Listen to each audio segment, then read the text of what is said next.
No quadro Conheça a Atuação do MPRJ de hoje, você vai entender um pouco do trabalho do MP estadual para combater algumas irregularidades no serviço de ônibus no município do Rio de Janeiro, como o desaparecimento de linhas, o encurtamento de trajetos e o aumento inadequado da tarifa. Acompanhe!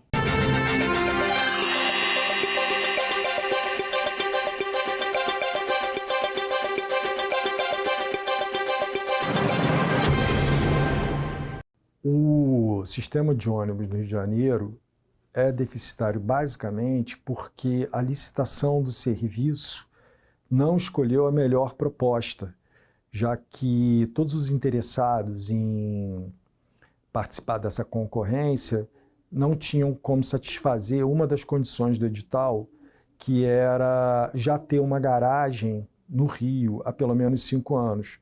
Então, só o então prestador do serviço é que teve a condição de preencher essa condição. Isso afastou interessados de outros países e, enfim, acabou sendo uma licitação dirigida, como é a suspeita que está sendo investigada, inclusive, pela Promotoria de Cidadania. Isso é importante dizer porque a tarifa acaba ganhando um atributo que ela não tem, que seria o de proporcionar aos exploradores do serviço um lucro indevido. O lucro é justo, mas ele deve vir da produtividade do serviço, ou da capacidade de investimento na qualidade do serviço para, assim, atrair clientela e obter uma vantagem patrimonial devida.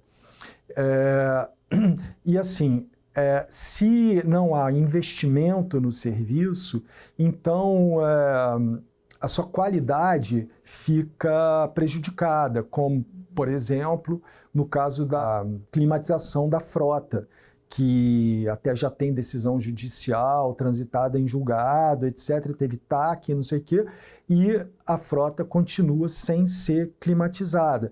Mas isso é só um exemplo, porque se a gente for pensar em qualidade do serviço, a gente tem que pensar em regularidade, a gente tem que pensar em ônibus, em idade da frota, né? Quer dizer, a frota deve ter no máximo 7 anos, os ônibus devem, as linhas devem circular com a quantidade de coletivos prevista pela prefeitura, e isso tudo mostra que o interesse público deve estar à frente do interesse do concessionário, mas o que a gente vê hoje é que a situação a que a gente chegou se deve à posição, né, do interesse privado sobre o interesse público. Porque uma coisa seria a gente pensar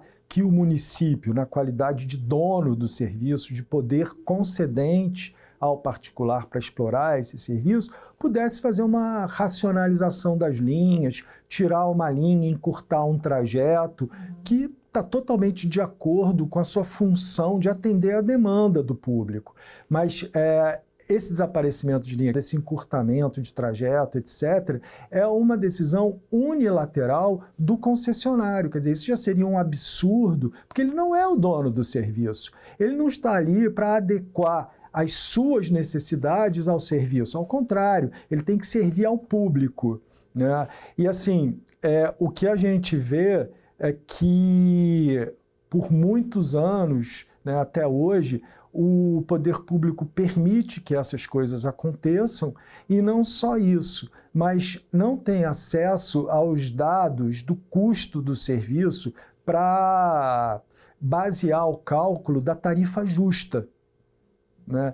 E a famosa caixa preta da FETranspor, né? Você está aí com 10 anos, mais 11 anos de concessão, o contrato foi assinado em 2010, e até hoje não foi feita a revisão tarifária que é prevista no contrato para acontecer de 4 em 4 anos. E por que não foi feita a revisão tarifária? Porque o concessionário se recusa a apresentar dados confiáveis e auditáveis sobre o custo do serviço. E o município permite que essa situação se prolongue indefinidamente em prejuízo do usuário do serviço. Eu acho assim que as irregularidades se dividem basicamente em dois campos, né? A primeira seria a questão tarifária propriamente, que é essa que a gente já se referiu, que subtrai do poder público o conhecimento do custo do serviço pela apresentação dos dados auditáveis e confiáveis que fundamentariam o cálculo da revisão tarifária. E isso é muito importante porque, desde a assinatura do contrato de concessão em 2010, durante a execução do contrato, há diversas causas extraordinárias que impactam o custo do serviço. Então, por exemplo, a eliminação da função de trocador. Isso existia em 2010 e foi levado em conta para o cálculo da tarifa. Agora, a partir do momento em que isso não existe mais, isso deve fundamentar um novo cálculo da tarifa. Mas isso é só um exemplo. A gente poderia falar também do aumento da idade da frota, né? Então, assim, quando houve a licitação, a frota devia ter no máximo 7 anos. Hoje ela pode ter 8 anos, porque houve uma permissão do município para que isso fosse assim. Você vê os acréscimos tarifários que foram dados pelo município em 2016 e 2017, quando o reajuste da tarifa deveria ter sido 6% e foi 12%, quer dizer, deram o reajuste previsto no contrato e, paralelamente, dobraram esse reajuste. Mas qual foi a necessidade que justificou esse acréscimo? Nada disso se sabe.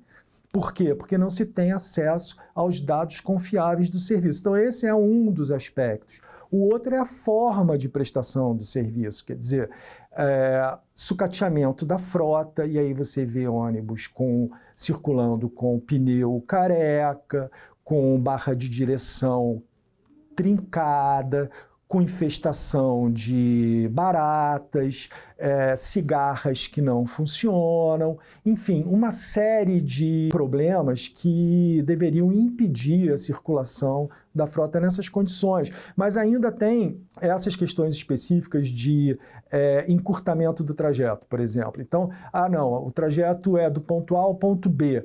Não, mas agora eu quero ir até só o ponto A e meio. Não quero ir mais até o ponto B.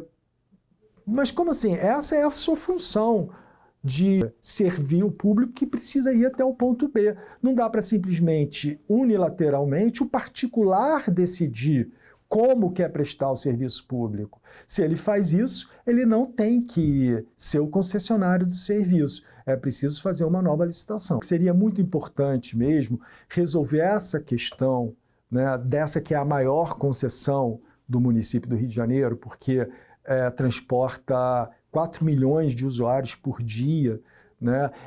Para que o próprio serviço de transporte coletivo pudesse ser redimensionado e partir do princípio de que é preciso haver uma interligação de modais para levar o usuário para qualquer parte do Rio de Janeiro. Então não é só o ônibus, é o ônibus, é o metrô, é o trem, são as barcas, o VLT, a bicicleta, o pedestre, tudo isso tem que ser pensado em conjunto para ter um sistema de mobilidade urbana racional que realmente satisfaça a expectativa do usuário e que leve as pessoas para os lugares, né? Você poder imaginar que com um cartão, né? Um cartão que você pode comprar para um mês, você possa ir do ônibus para o metrô, do metrô para a barca com o mesmo cartão. Quer dizer, é preciso fazer um sistema que seja inteligente. E desse jeito que está, com essa concessão, é impossível. Numa das ações que a gente entrou para derrubar um desses acréscimos, né, de 100% ao reajuste previsto no contrato, a juíza ela deferiu, né, a retirada desse acréscimo, inclusive ficou valendo essa decisão por algum tempo, mas ela convocou todos os interessados para uma audiência judicial em que ela ofereceu às 6 maiores auditorias do planeta, que são a Ernst Young, etc., o trabalho de fazer o cálculo da tarifa justa. E deu um prazo para eles e tal, e eles responderam todos negativamente, né, à oferta, dizendo que era impossível fazer o cálculo da tarifa justa com os dados oferecidos, apresentados pelos concessionários. Então, a caixa preta, né, não foi aberta. Enquanto isso não acontecer, a tarifa vai ficar congelada. Já está sendo feito isso de uma certa forma, porque o fundamento para o congelamento da tarifa é esse, né? Enquanto não for feita a revisão tarifária, que precisa levar em conta todos os custos extraordinários que foram abatidos do serviço depois da assinatura do contrato em 2010, não se pode dizer qual é a tarifa justa, né, do serviço. Então, se não se pode saber qual é a tarifa justa, não tem reajuste. Quer dizer, está na mão deles, estão entrando com recurso no STJ, entrando com pedido de reconsideração para o juiz, para autorizar novos reajustes e tal, mas eles não fazem o dever de casa, que seria apresentar os dados confiáveis, fazer a revisão tarifária e dizem para o juiz, não, o município aqui não está fazendo a revisão tarifária, não é culpa nossa. Aí o município vai e mostra todos os processos que ele já abriu para fazer a revisão tarifária, chegam à mesma conclusão, de que é impossível, com os números que eles apresentam, fazer essa avaliação.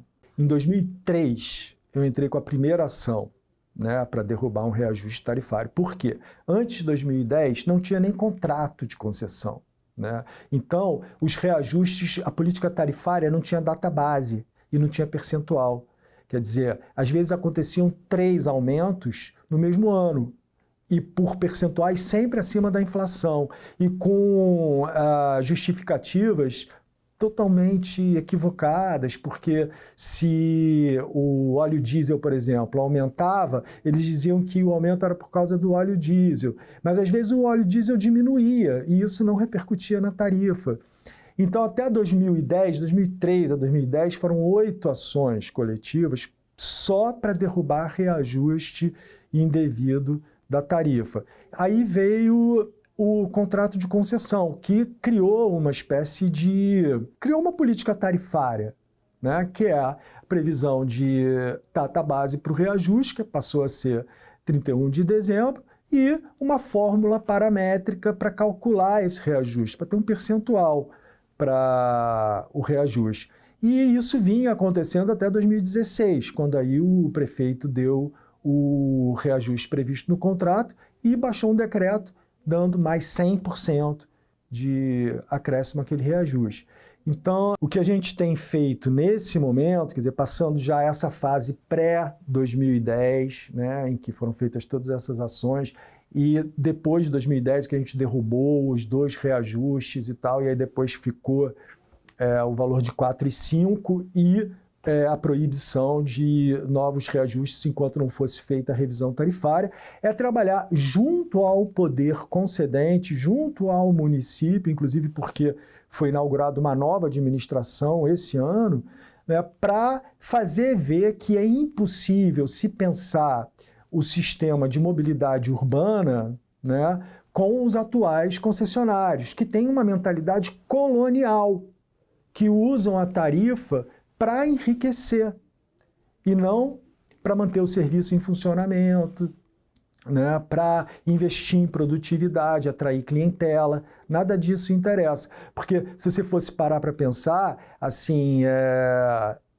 o serviço não se restringe só ao transporte, né, pagamento da tarifa. Você pode, por exemplo, aqui rapidamente, pensando, investir nos terminais rodoviários. A gente tem aqui no Alvorada, o terminal, que fica em frente ao Barra Shopping, em frente ao Carrefour, Nova Ipanema, Novo Leblon, e é um parque enorme, um entroncamento que recebe fluxo de Jacarepaguá, do Recreio, da Zona Sul, da Barra. E você chega lá, o que é aquilo? É um descampado, é um matagal. Nem para parar ônibus, eu acho que aquilo ali serve. Você já imaginou o que aquilo poderia render de lucratividade para o concessionário se ele investisse ali, transformasse aquilo realmente num grande polo de entroncamento de modais, botar loja, botar serviços, enfim, não há realmente possibilidade de o serviço ser prestado adequadamente com os atuais concessionários. Tá, que a gente até fez há pouco tempo em relação ao arredondamento da passagem, né? Porque o que eles estavam fazendo era até na época que a passagem está R$ 3,95, aí a pessoa dava R$ 4,00, não tem R$ 5,00, não tem 5 centavos. Então a pessoa pagava, na verdade, R$ 4,00, né? Então a gente entrou com uma ação e conseguiu fazer um TAC com eles para afixarem dentro dos coletivos a informação de que se não tiver troco, o arredondamento é para baixo. Então, é R$ 3,95, não tem troco, é R$ 3,90. Não tem troco, está R$ 3,50. O troco aparece, né? E aí, esse foi um TAC. Agora, em relação, propriamente, à questão tarifária, é impossível, né? Até porque você vê, as maiores auditorias do planeta se recusaram a se debruçar sobre os números que eles apresentam. Quer dizer, quem somos nós, promotores de justiça, que não temos nem essa especialidade, essa especialização técnica para fazer uma avaliação sobre os números que eles apresentam, para dizer que vai fazer um TAC e tal. Então, não dá. A gente tem 200 ações em trâmite por conta do descumprimento da forma de prestação de serviço, porque você pega muita coisa, você pega não só encurtamento de trajeto, supressão de linha, alteração de trajeto, aí em relação à frota, sucateamento da frota, né? Enfim, é uma série de questões que dizem com a forma de prestação do serviço. O ponto é que eles não cumprem decisão judicial. Então, são multas que vão se avolumando, e eu não sei, eu acho que a coisa toda está mudando também por causa das delações premiadas que apareceram na Operação Lava Jato, em que os operadores do serviço começaram a delatar os desembargadores, inclusive promotores aqui do Ministério Público, né, que recebiam vantagens patrimoniais indevidas para favorecer os interesses dos empresários de ônibus. Quer dizer, essa colaboração foi muito importante para que o próprio judiciário visse que tinha que tratar com um pouco mais de cuidado essa questão. E eu acho assim que serve para mostrar como era difícil para o Ministério Público conseguir derrubar reajustes indevidos da passagem, porque tinha toda uma relação promíscua por trás em relação aos concessionários e os julgadores.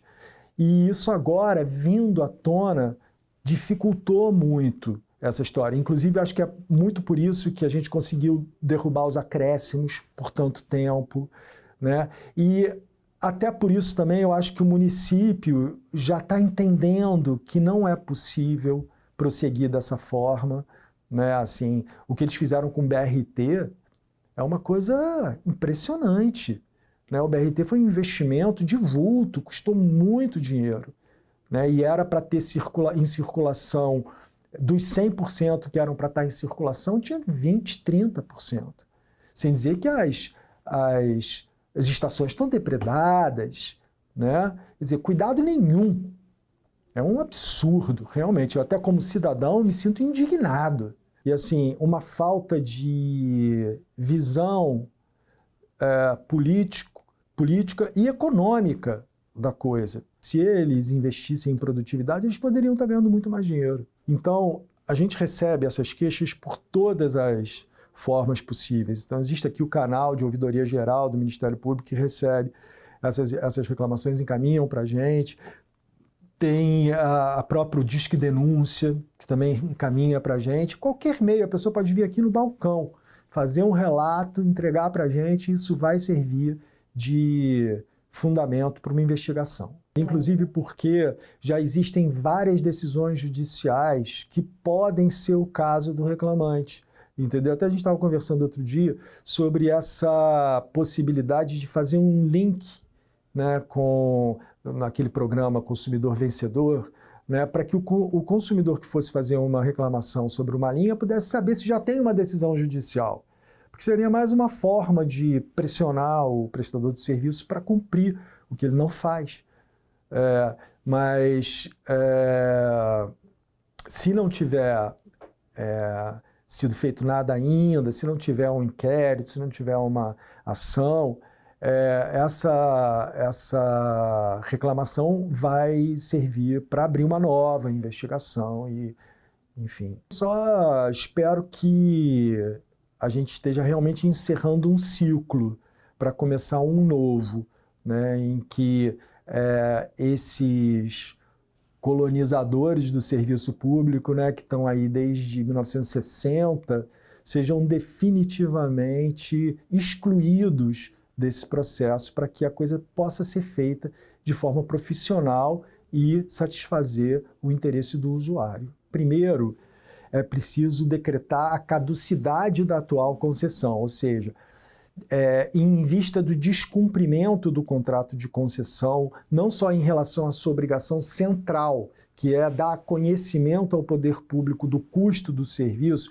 mas também em relação à forma de prestação do serviço. Quer dizer, não pode o concessionário realmente decidir que não vai mais prestar o serviço em uma linha, então ele perde a concessão, né? Então, assim, para que seja feita uma nova licitação, a prefeitura teria que acabar com a atual, né? Decretar a caducidade da atual. E existe uma ação coletiva do Ministério Público pedindo exatamente isso. E foi nessa ação, inclusive, que foi congelada a tarifa, né? Que foi vedado novo reajuste antes de ser ultimado o processo de revisão tarifária. Quer dizer, a Justiça pode decretar a caducidade desse contrato para que o município faça uma nova licitação, mas o próprio município, na qualidade de poder concedente, pode fazer isso diretamente, administrativamente, e a partir da decretação da caducidade, partir então, né, para uma nova licitação, que ele já está fazendo, inclusive, em relação ao BRT, né, e a bilhetagem eletrônica. Quer dizer, me parece que o município está caminhando para isso. E isso seria muito interessante, porque você já imaginou você chegar num ponto de ônibus, botar o seu celular ali no QR Code, já saber onde o ônibus está, quantos minutos vai levar para chegar. Quer dizer, é uma nova concepção, né? Eu fico até, assim, realmente uma coisa que a gente não consegue nem imaginar, né, que pudesse acontecer, e que de repente está aí. E para quem gosta do Rio, né, quem quer viver numa cidade melhor, isso é fundamental. Mas aí tem que realmente olhar para o interesse público e não para o interesse privado de explorar a tarifa como uma fonte de enriquecimento ilícito. Qualquer concessão tem uma taxa interna de retorno. O que significa isso? Quanto o concessionário pretende auferir ao final da concessão? Em 20 anos, qual vai ser o retorno que ele vai ter pelo investimento que ele está fazendo na concessão? E por causa desses custos extraordinários que foram sendo abatidos do serviço depois de 2010, o GAT, que é o nosso grupo de apoio técnico, né, fez um cálculo e concluiu que a previsão dessa taxa de retorno para os 20 anos de contrato de concessão já teria sido amortizada no 7º ano. Entendeu? O que dá mais um motivo para que a tarifa não seja novamente reajustada, ou pelo menos que não seja reajustada antes de concluir o processo de revisão tarifária.